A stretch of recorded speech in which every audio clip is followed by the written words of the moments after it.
Oh. There was once a king who looked out upon his kingdom and thought, you know, the whole thing is pretty simple. But of course, me being king, how would I ever know?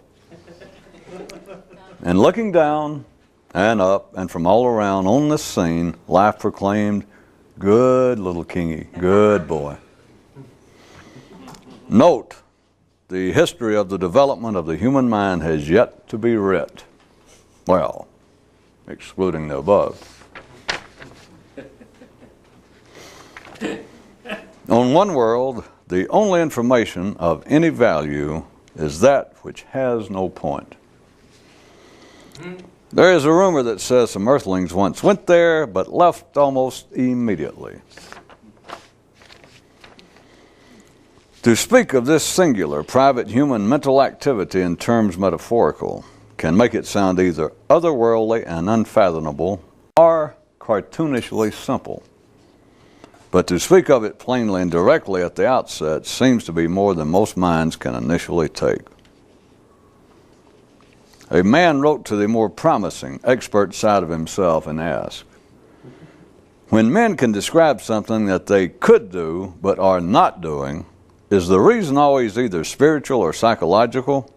That is it always caused by either ignorance or a weakness? And that edge of him, turned more toward the future, replied to him, saying, does not a rock still fall when released from your hand, no matter what theory you may support regarding such action? Instead of studying the religions, philosophies, and psychologies of man, one chap began considering what it is in man that drives him to invent such. The reason you so seldom find mystics in a neurologist's office is because they must perform the needed brain surgery on themselves. What can be really annoying to some is the fact that in the struggle to be more conscious, there is no wrong way to go about it. What many would call an unacceptable narrowing down of the focus. On one developing planet, it was decided to require nutrition facts to be placed on all books and other forms of information. But in short time, they had to abandon the idea. To exercise anything remotely resembling freedom, the mind must believe, in spite of all to the contrary, that it is free. The potential danger in a man understanding this seems so great that at first you might think that life would not permit it to occur. But since it does, you are left to ponder a situation which has, amongst its natural components, at least one with the theoretical ability to destroy the whole. And for those of you who consider this to the point of sufficient exhaustion, you can then look at it like this. When it comes to a man's mind, life either has a lot of faith in it or put a bit of humor in its construction. How to tell the difference between a fake mystic, a weak one, and a real one. A fake will claim not to know how to properly go about it, while a weak one will admit he knows how but can't quite do it, and a real one won't comment on the matter. There periodically appears unexpected holes in the DNA trail into which a man can profitably fall through history. An astounding antidote to the standard memory of the past. Still another version of a favorite of man's early myths says that, as punishment, God did not merely drive Adam from paradise, but made him swallow every possibility that existed other than himself, which was the origins of the race of ideas. Another thing that many find irritating about the activity to become more conscious is that being so doesn't prove you intellectually correct. What many would consider new heights in the waste of time category.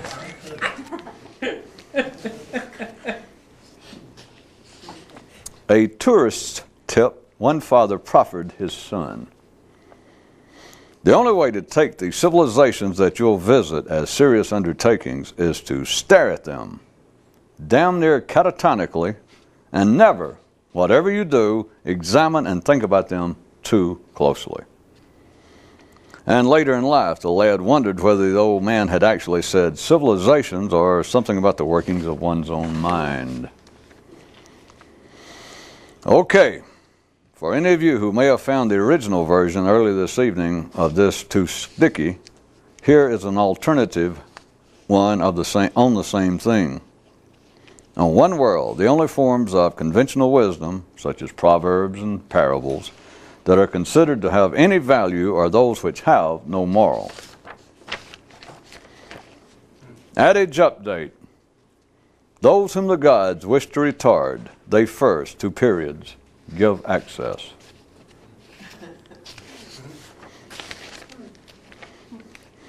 A ruler, in the attempt to stop a wrangling that had long persisted in his kingdom between those who believed that men should wear only loose clothing and those who supported a more tailored look, proclaimed that henceforth the people should have no preference as to the cut of their attire, only for it to quickly come to pass that those who took his words to heart adopted the belief that they should now be dressing like the king. Is that what you call faithful subjects or what? Assuming that we're not actually talking about thought, that we're not talking about thoughts and not people. The distinct advantage to spending your life searching for the proper method is that it saves you from ever having to actually undertake it. In case you still haven't noticed, as soon as each person is born, life hands them a card making them a member of a particular cult. After a night of excessive, licentious eating and drinking, a man's mind said to his stomach, "Ah, but I pity how bad you will feel tomorrow due to your unwise choices." To which his stomach replied, "Weep not for me, old chum, for you will join me in my misery." Later in private, the mind tried to find a practical usage of a metaphorical interpretation of what had transpired.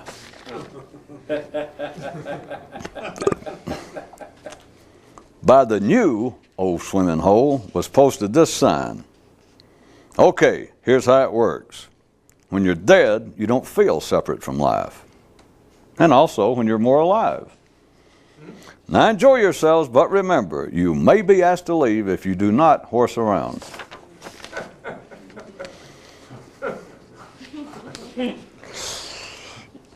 One man wrote a mystic, "Boy, but the stuff you talk about really confuses me." And the mystic replied in a huff, "What I talk about confuses you? Ha! That's nothing compared to what you say does to me." And the man immediately responded, "Well, how do you? Who the hell do you think you are, other than me?" And the mystic couldn't contain himself and shot back, "True, partially, but you should say, who am I in potential, other than you?" And the man was a bit ticked off that once again the mystic had the last word. No, he wasn't. I just added that because, well, I was afraid some ordinary person might be listening in. The time to be serious is either when you're young, starving, or still ignorant.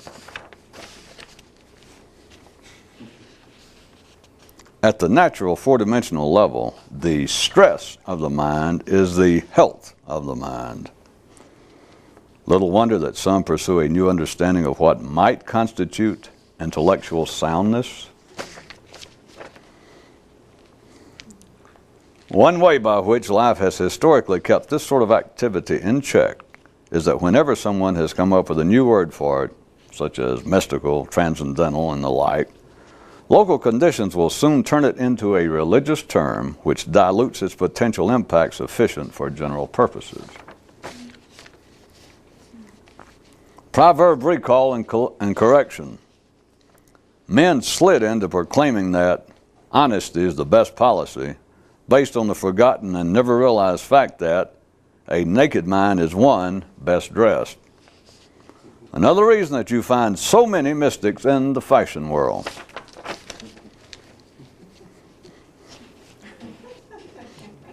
There is a legend that says that Adam returned to earth no more than 800 years after his death and attempted to set the record straight by telling some people of that time that he now realized he'd been mistaken in saying that he had spoken with God, when what he had actually unknowingly reported on was man's initial experience with thinking.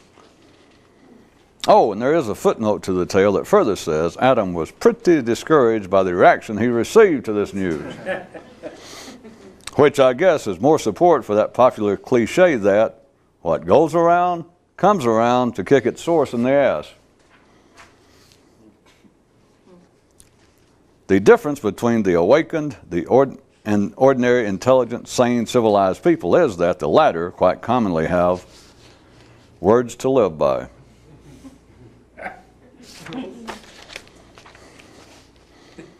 After many years of certain efforts, one man's mind said to him, "If you are indeed so smart, then why has it not made you more conscious?"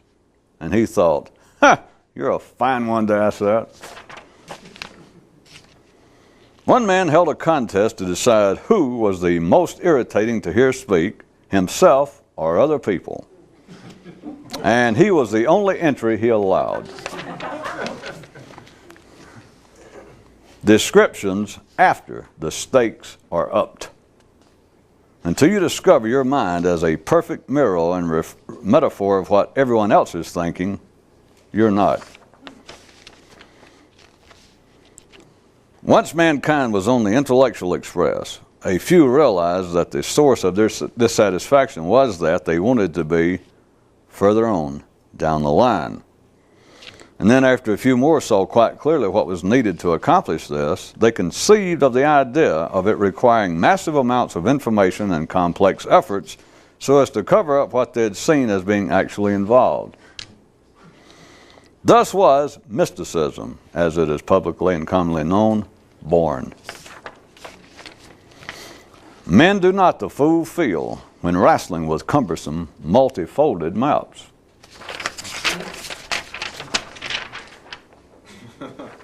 Didn't help, did it?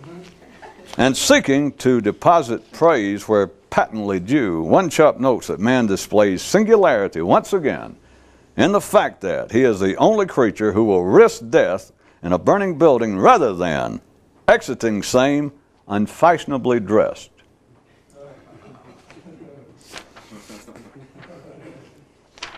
And finally, for the few, there is but one acceptable speed: escape velocity. I thought we'd do something different in honor of the fact that tonight is the 100th birthday of the very first match played between the teams of Tristan and Isolde and Lever and Stoller. And as many of you, well, I'm sure, I thought what we'd do is everyone here in the studio and you people at home, we'd have a sing-along and do 3 of the most popular songs from that show. The first one being the superiority under certain conditions of the imitation over the original. Then that second big hit from the second scene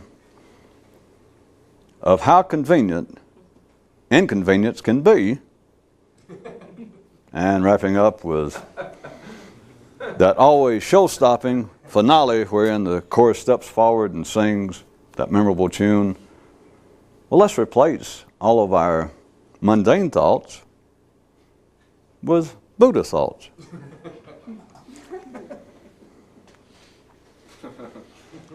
And perhaps the best way to go about this would be turn this into a medley, being a nicer sounding term than mishmash. Because I thought that at your behest, I would make all of these sons of bitches fit. Since alone, they seem to probably strike any sane person as being totally moot. Perhaps moots cubed holds more promise. And then again, perhaps not. The first song is certainly reminiscent of what we were mentioning last time, that is very common knowledge here in Italy, but throughout most of the other parts of the sophisticated world, is fairly well known as right outside of Palermo here, there is a faux alpine village. Well, not unlike the one that perhaps some more familiar to some of you over in Paraguay, but at any rate, you know there's this little alpine village. It's actually a tourist attraction, but it is from the surface, it is made up to look just like a Bavarian German village. And as I was noting, as you know, in Germany, the home of the Oktoberfest, for instance, it only goes on, believe it or not, 1 month. Yes, that's right, no, October. But then I pointed out that in our little sham, our little touristy alpine village here, right outside of Palermo, Oktoberfest runs 10 months a year. Well, not everybody can be here during 1 month. And where we more or less ended up last time was I went ahead and introduced, or reminded you of the title of this opening song that so many people seem to enjoy, that under certain conditions, the imitation can be superior to the original. Now that, to bring you up to date, to refresh your memory, is the background of that particular number in the show. The second one is this. I'm sure you'll immediately recognize it once I start. But there was the owner of a freight line, in response to complaints by motorists over the problems that trucks can cause to ordinary traffic. Well, you know, like those big parts of carcasses of these huge tires just fall off in the road and can cause accidents, make me swerve. Just the size of these big rigs themselves flying down the highway and them getting in line, you're not being able to pass. Anyway, just the problems. And the owner responded to this motorist's complaint by pointing out how much of modern life is dependent upon trucking. And he started enumerating the many things, having fresh fruits and vegetables, and the low prices paid that consumers must pay for electronic home gear. And all this he was pointing out is due to the trucking industry. Not only the lower prices, but some things would not even be available were it not for trucking industry. We could not have fresh vegetables, lettuce here in Nebraska in the heart of winter. Did we not have the truckers bringing it, if not directly from Southern California, at least from the freight line, from the rail lines that could be hundreds of miles from you to your local market? So he pointed all this out. The point being, as the song says, that many people don't realize it, but how convenient inconvenience can actually be. And the third song, that standing ovation number, is, and I assume, of course, you will not, those of you that might not have a full, deep, multi-exposure to this show, you will not inadvertently or even verdantly fall into the trap of sarcasm, cynicism with this story. But the story is of Buddha showing up here in the final act, but he shows up and he points out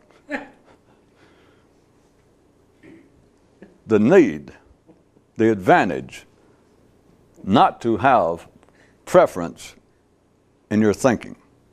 Not to hold one idea, to believe that one idea that you might think should have precedence and take preference over other ideas. And those who understood what he said, who thought they did, that's when the chorus begins to come up the stage. They realize, and they decide, after Buddha makes his exit,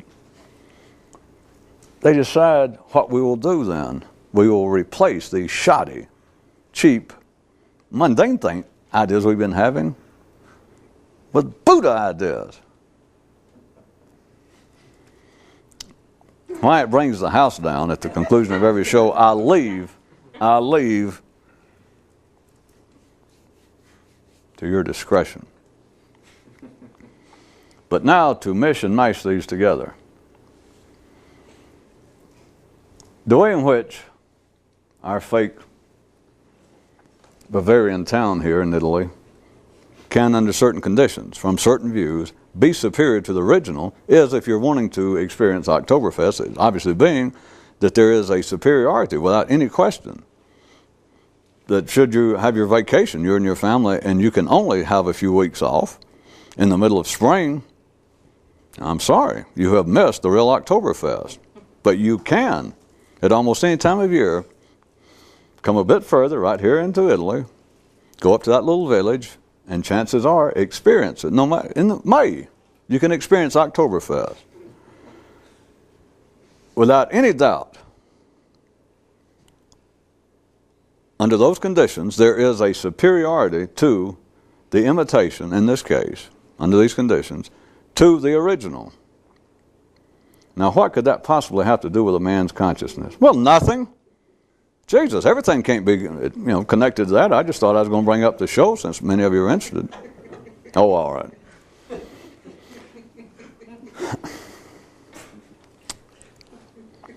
I should have saved that to the last act because it has to do with a kind of method of dealing with your own so-called thought processes. I wonder if anybody could just go ahead and put that together and we just skip it and you say, I see what you mean. All right, could you file it under sort of a subcategory of doing a parody of oneself, at least mentally? The imitative, all right, it could have been last, and maybe it will be before this is over. The imitative, an imitation can, under certain conditions, be superior to the original. If we take the so-called world of human knowledge, intelligence, anyone meeting their own, the collective of humanity's own definition and descriptions of what is intelligent, so it's not ours, not mine, but just what is normally assumed to be an intelligent man, if you ask him, is his intelligence all conclusive, all encompassing? Does he know the secret of life? Does he know everything about the nature of life?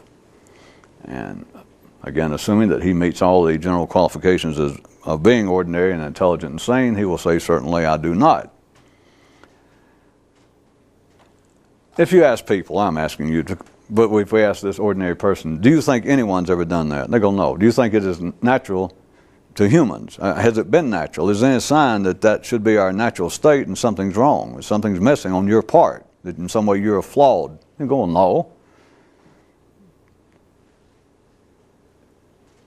It would really be pushing it to ask such a sane, ordinary, reasonable man to take it any further and to ask him, would you think that perhaps humanity's general conception, general description, their general picture of what should be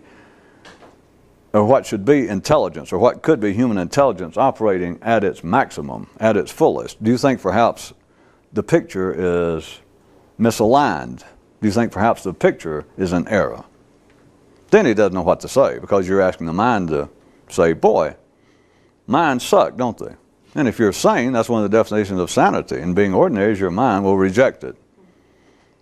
On the contrary, as always, which I always throw this in, I don't know whether anybody enjoys it yet or not, that on the wherewithal, on the other foot, a sure sign by ordinary definitions and ordinary acceptance of what's what. If you ask a man, do you think that your mind is flawed? And they go, oh yeah. Then you assume he is. A sane mind will not say, well, no, I'm a little on the nutso side. There is something missing. They left a piece. They left a brick out of my load. They left a tie rod out of my engine, and all those other metaphors. Yes, there is something seriously wrong with me. You know, well, hey, there's something seriously wrong with him, or he wouldn't say that. Could we have several seconds just in homage to how seldom the actual truth, as humans like to call it, actually steps forward in life and just stands there and takes its clothes off and says, this is the way it is, and it's actually that way. That's one of the few times, but notice, why I keep bringing up such as this about sanity and insanity, notice everyone else, all the sane people, go, this is one of the few times that they will take what says the truth and take it as the truth, but miss the point. One quick time. You ask an ordinary sane person, well, is there any chance that your mind is seriously flawed? They go, well, no. They can explain it. They will not necessarily get extremely defensive, but they will certainly, if you go, well, you just admitted that you do not know everything. You've been studying. Well, yeah. Well, you're 50 years old. You've got 2 PhDs, yeah. You still read vociferously? Yes. Well, you don't think maybe that there's something wrong with your brain, your mind, that you have not got life figured out at the age of 50 or maybe 75, and you go, I got news for you.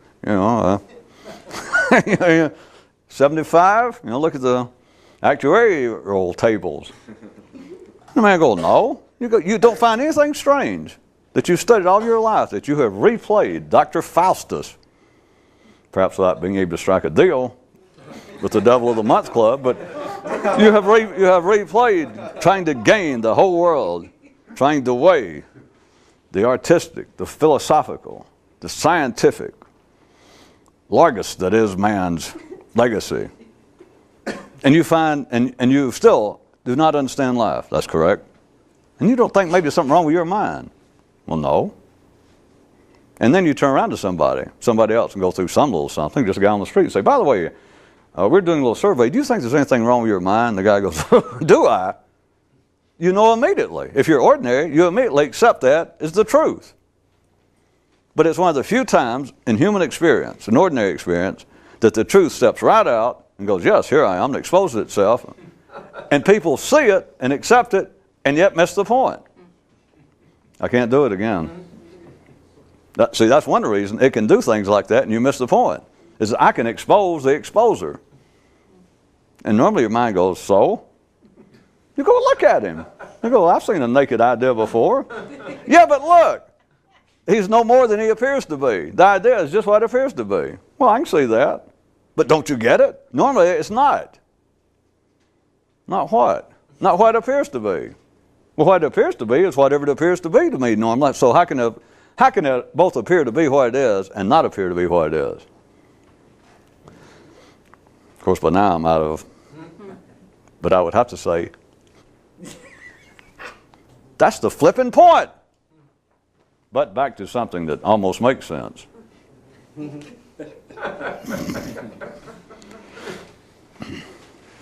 Oh, ye a little, that makes a lot of sense. How about too much sense? Well, it's too naked. I don't mind a person exposing themselves, but not that much. For those of you that like it another way. The crowd that came to see Buddha, well, yes, we wanted to hear awakened ideas, but not that awakened. Put some clothes back on. And of course, Buddha, Muhammad, and everybody does put some clothes back on as soon as they begin to do what? Put some clothes back on? No.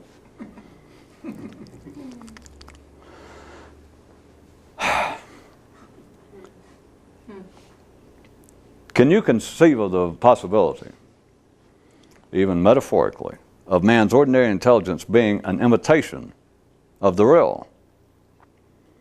Now, I could get people to go along with that, ordinary minds. They go, well, yeah, I could see that. And then they could say, in response to what I've just been describing, they could say, well, that's all you've been describing right now is the fallibility of the human mind, that it cannot, as of yet, or whether it ever can or not, but the inability of the human mind to swallow and digest all of reality. And so, yes, I can see what you're calling. I'm speaking for this ordinary person. They can say, yes, I can see why you would say that human intelligence operating at its normal, at its best level, could be seen, at least metaphorically, surely, as an imitation of what it should be. Because to say it's an imitation of the real would be that the human mind would simply look out upon life, do a few calculations, ponder it a few minutes, or a few days, a few months, but surely within a man's lifetime, within a reasonable period of his existence, that the mind would go, and they put it all together and go, okay, got it, fold the book, go about its business. So that would be, an ordinary person might say, assume that I refer metaphorically to that being the real and that what we normally experience is the imitative. I hate for ordinary people to try to interpret metaphors like that. I mean, it's the best they can do, but crap. That made too much sense. Plus, they had it backwards.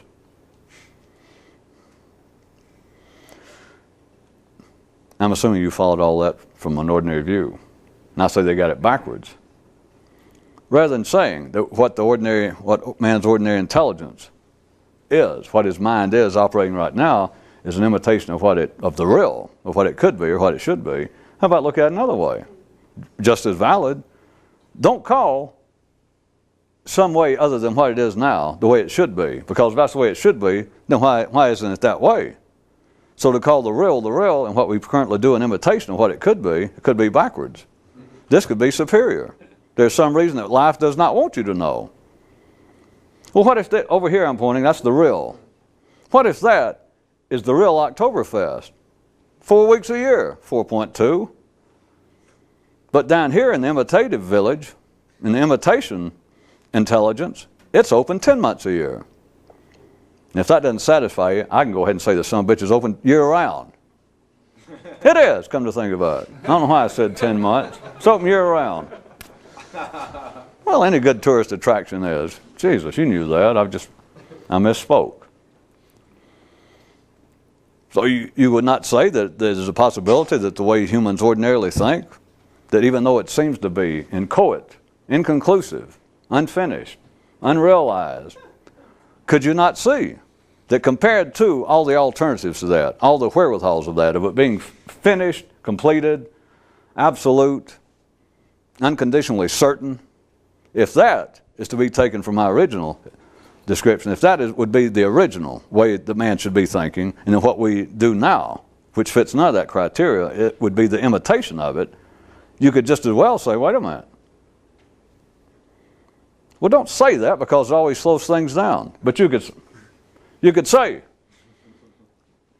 that right now, what you're calling, or what they were tending to call the imitative, could have a certain kind of superiority, even if we don't change the description of it being imitative compared to something else, that could still be superior. Or else, why does life have that as being the norm?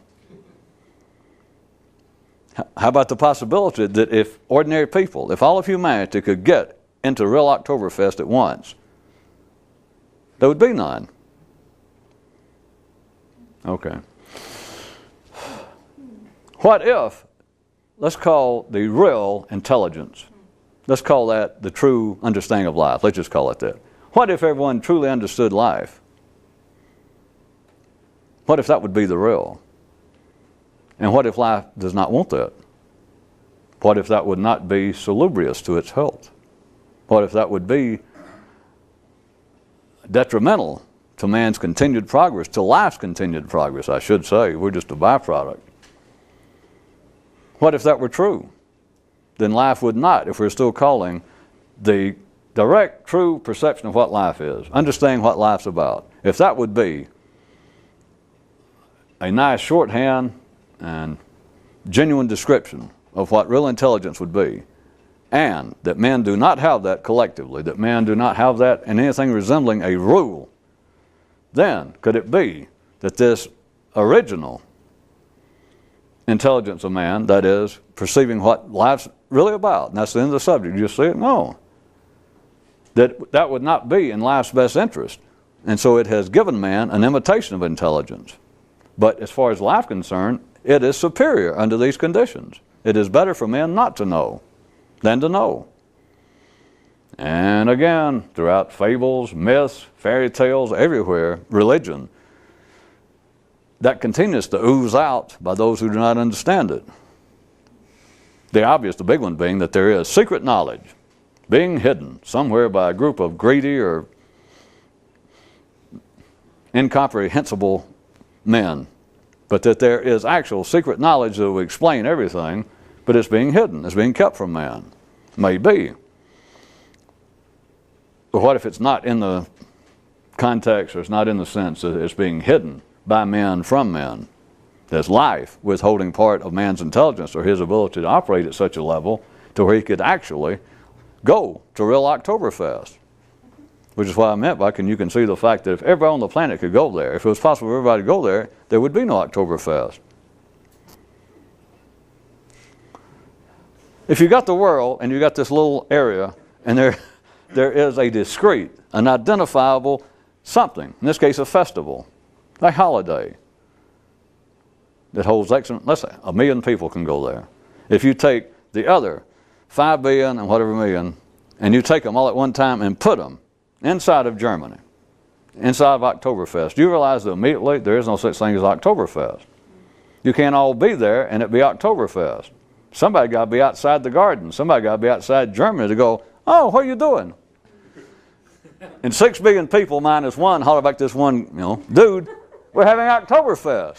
That's the only way you can do it. There has to be one guy outside the fest. There has to be one guy stepped over the boundary of France or Poland and holler, hey, what are you doing? But if they're all in Germany in Oktoberfest, there is no Oktoberfest.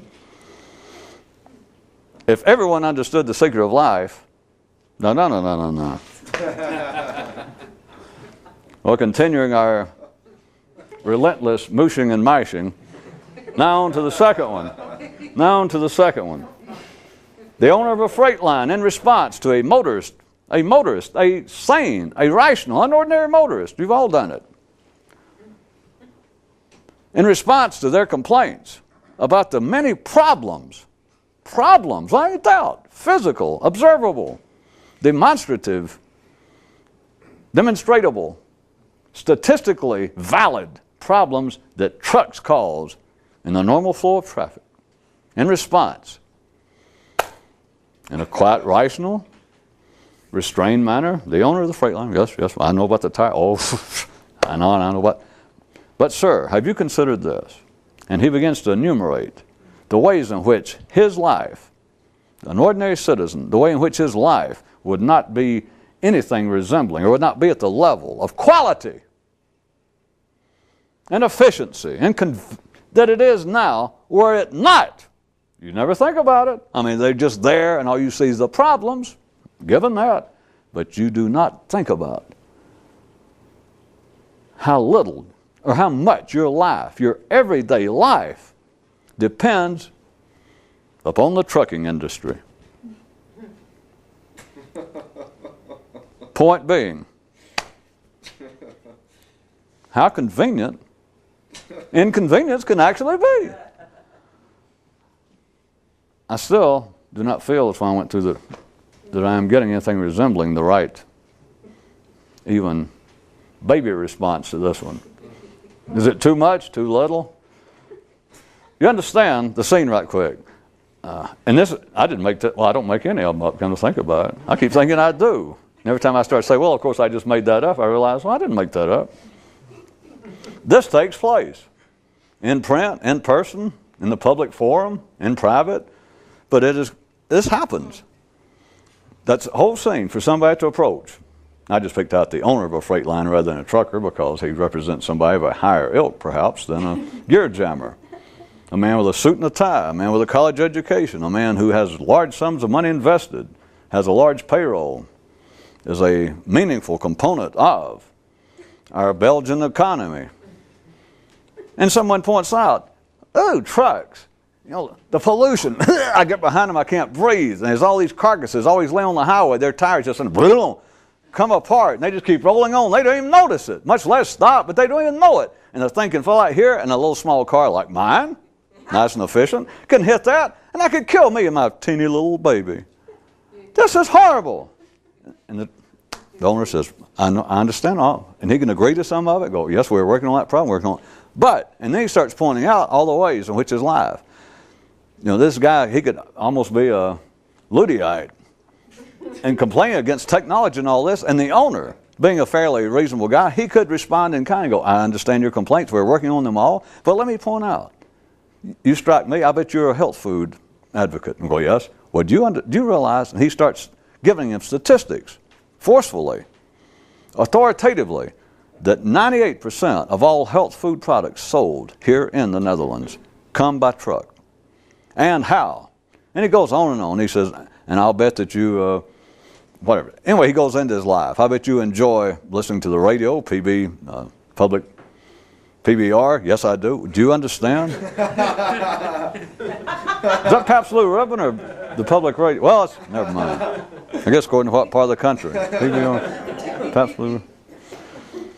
Anyway, he can start pointing out that radios, that consumer electronics would not be at the affordable price. He could say, how many do you have? The man might say, well, I have a radio in almost every room in my house.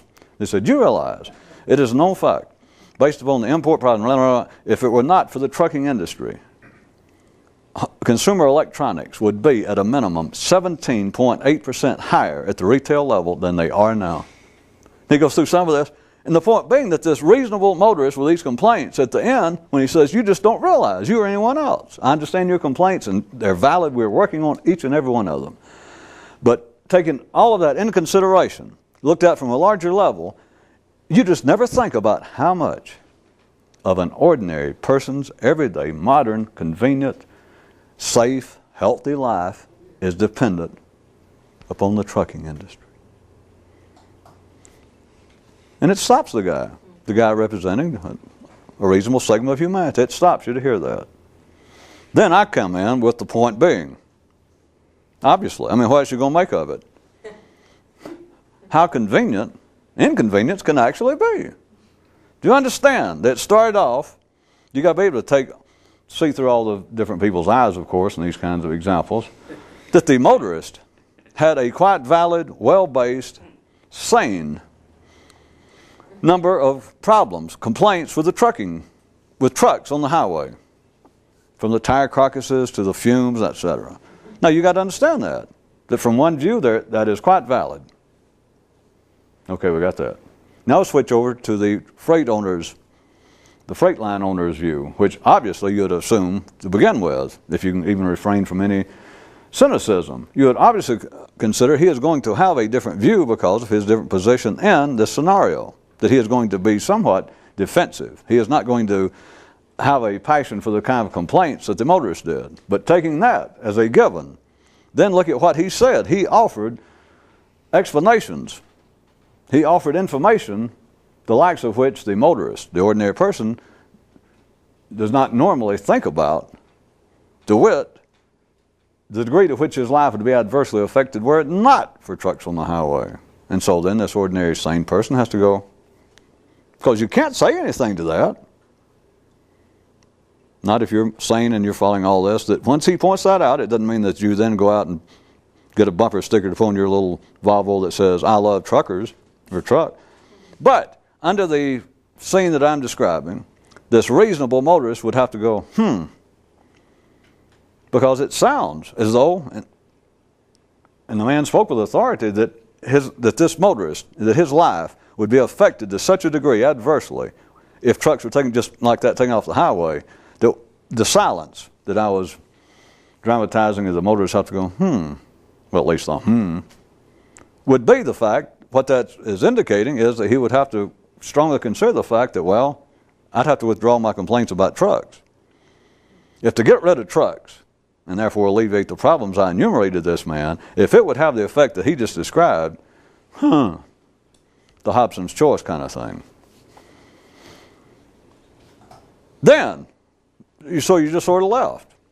Of course, whoever told such a story, or whatever context that you might have observed that happened, say it was an interview, the context would lend weight at the end that there would appear to be at least a implied moral to this, from one side or the other. But beyond all that, here's a point that would never be seen, is what I said, the point being, which of course is not the point being. You got to be hot-wired almost to another part of the universe to be able to see that. Well, you can do it. The point being, obviously, what else are you going to make of it? The point being, how convenient inconvenience can actually be. You just never thought about it. What if you lived in Krakow and you decided you wanted to go to Oktoberfest? Jesus, it's a day trip, half a day trip. If you want to go the real thing. But if you want to go the one that could be superior, which is here right outside of Palermo, you got to take out, it's a 2 or 3 day drive. I believe that would fit as being inconvenient. Whereas you could take a half-a-day trip and just drive over the German border, and there it is. If you can arrange to be there at the proper time.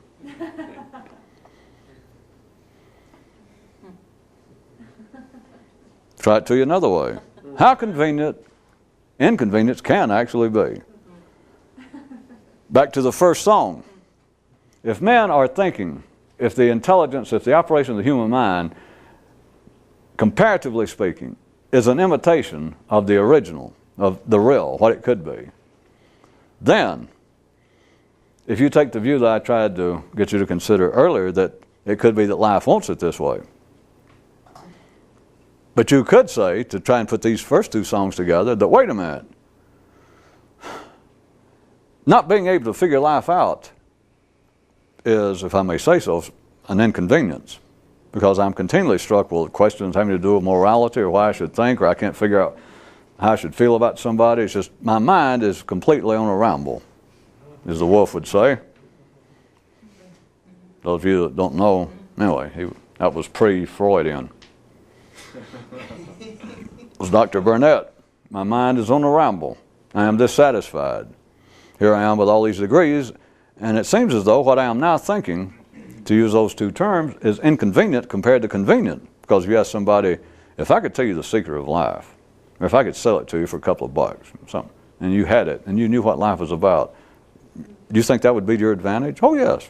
Well, I mean, in other words, do you think it would be convenient for a man to understand the purpose of life and where it came from, where it's going? Would that be a convenience? They'd look at you like you're an idiot. Well, certainly it would be if a man knew it. Well, if life has it arranged to where the normal operation of the human intellect is, in one sense, an imitation. It's a sham tourist version of an alpine village here in Italy, as opposed to the real Oktoberfest being held in the real Germany. But if you want to get here and not have to just slip in during a 4.2-week period, then it is superior. It is to your benefit. It's just a superior, the imitation is a superior rendition of the original. But, looked at another way, it's inconvenient to drive all this way to go to the imitation. And to push the metaphor up to a higher limit right quick, an ordinary mind should say, all right, putting those two together. See, I can do that because I'm speaking for them and me. Putting those two together, then you would think at first that the way people normally think, this imitative form of the real ability to think, then this version is inconvenient compared to what the real one would have to be. In other words, to be enlightened, to be awakened, to have the consciousness liberated, and you simply see what life is. God, what a convenience, if we're going to use that term, says this ordinary person. Aha, except this. If life has the imitation as being the norm, in other words, if you had the first song reversed, then you have the second one perhaps reversed of thinking, well, wait a minute, the imitative form of thinking is an inconvenience compared to what would be the convenience, obviously, without a person knowing it. But they go, obviously, what a convenience would be to understand what the hell's going on here. Whereas I don't. It's inconvenient if you only use those terms. You were wrong the first time, if you'll listen, or you could have been wrong. And I could reverse it and show that the imitation could be superior to the original, or to what would be the original, the real. Then, how about the second time? You could be wrong twice, couldn't you? Oh, all right, daydream. Pretend you could. Then you might have it wrong the second time. That the way you think now is convenient. Whereas if you actually knew what was going on, it might prove to be somewhat inconvenient.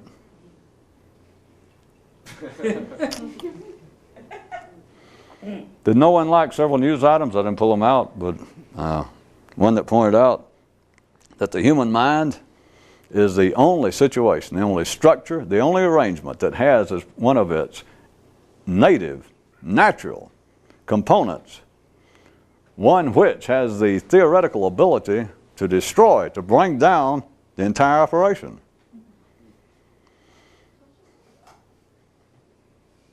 That doesn't fit your general criteria for inconvenient. I mean, if your mind fell apart on you here at this stage in life, and thus far you kind of slipped by, you fooled everybody, you're still free and you're not on serious amounts of Prozac or something. In other words, you pass for being relatively sane. How would you like for that poor old son of a gun to fall apart now on you? No, that could prove probably extremely inconvenient, if I may say so. I thought maybe you would. So we got that song straightened out, right? How about the finale? There's always some trepidation in bringing this one up because it is so open to, almost invitational to, sarcasm and but that really misses it, because there is none intended when I relate the story. There's no cynicism, no sardonicism. Don't look that up. No irony. It's just the facts, man. That's all it is. That Buddha comes out, to use him again, that scenario, comes out, says he has found the secret of life. He has found the real village. He's found where they have Oktoberfest year-round, but they actually have it. So he's found that. So obviously he knew where the imitations were. You got to understand that. That's a given also. Then he says he also understands the difference between what's convenient and what's inconvenient. And he says he has decided life appears to be an imitation of real life. Life appears to be imitative of something. It appears to be inconvenient. And then he says, what it is this. Life is suffering. And they all went, yes, oh, yes. He had their attention. And he said, and I have discovered the cause of suffering. They hearkened there too, or hearkened to, and went, yes. And he says, it's desire. And that'll strike many people, just that. But he did not let up. He said, and I now know the secret to be free of desire. Have no preference. And some of them, I'm just giving them credit, to varying degrees, some of them thought, it took them a while, it was not on the spot. But some of them even there, some of them in the next act, some of them in the next lifetime, generations down the line, here it is 3,000, 2,500 years later, and there are people still rediscovering it in their own lifetime. Wait a minute. The freedom from desire and preference was not who you were going to bed with, what you were eating, how rich you were, what neighborhood. It was all here. That's the only thing that could have any pertinence to a change in consciousness. It was not having preference in the world of behavior, the world of events. It's in the world of states, the world of my mind. It is so clear now. And they decided, after they realized that, well, here's what I will do. Instead of all this damn junk, all this shoddy, cheap, mundane, all these ideas I'm having, and I always had, now I realize it, here's what we'll do. From henceforth, we'll only, or at least try it, but we'll only have Buddha thoughts, Buddha ideas. Of course, by then he's in the wings, and he goes, oh shit. Well, theatrically, because he knew that would happen, but that's, you understand, and that's not a comment on humanity, it's not a comment on Buddhists, it's not a comment on Broadway musicals. It is a comment, it is a naked, in-your-face comment having to do with the nature of the mind. Because what can you do if that was a fair, if that was of its time? The Boone description of the way in which to approach increasing one's awareness, increasing one's understanding, is to avoid, to abdicate, having a preference of any idea over another idea. And let's say that that is one of the better descriptions. Let's say it's just first class. What is the mind going to make of it? It's why it's not open to any cynicism. As I point out, anybody that's cynical or sarcastic or full of irony is just stupid. Irony is the greatest exemplar of stupidity imaginable. If people go, well, that was totally unexpected. Where have you been? Did you just get here on Earth? I mean, did you just come into this dimension? At any rate, what is the mind going to do? It hears that, and it heard it from Buddha. Or it could have been Muhammad, Jesus, anybody. Anybody that understood it. And they went, aha! We have been worrying over whether, let's say that they grew up in the Hindu culture, whether we should actually make way when cows come down the street, or just give them the right of way if they get pushy about it. Whether we should go to temple on Thursday or Saturday. All this kind of stuff. No, he's right. over these meaningless, just these mundane, just this trash. Well, not trash, but just these crappy, everyday ideas. They're just meaningless. I see. He's saying that it's an absolute, we're burning our attention up. We're wasting all potential uses of consciousness by worrying about, well, wait a minute, this idea that we should attend a Hindu temple on Thursday instead of Saturday, or we should eat this or eat that. I see it now that he mentioned it's a waste of time. All that crap. Here's why, instead of even worrying about that, now that I see what it is, we'll try our best. We will not have thoughts like that. We'll now only think Buddha thoughts. We'll only have Buddha ideas. And on the surface, you think, well, now you're getting somewhere. Now, I say on the surface, that's a man's mind going, well, now you're getting somewhere. What do you expect the mind to say? The mind can not only not break its arm or its elbow patting itself on the back. That's obvious. The worst thing is, though, it can't stab itself. Well, now, of course, you see that concludes the medley. That's how they all fit together.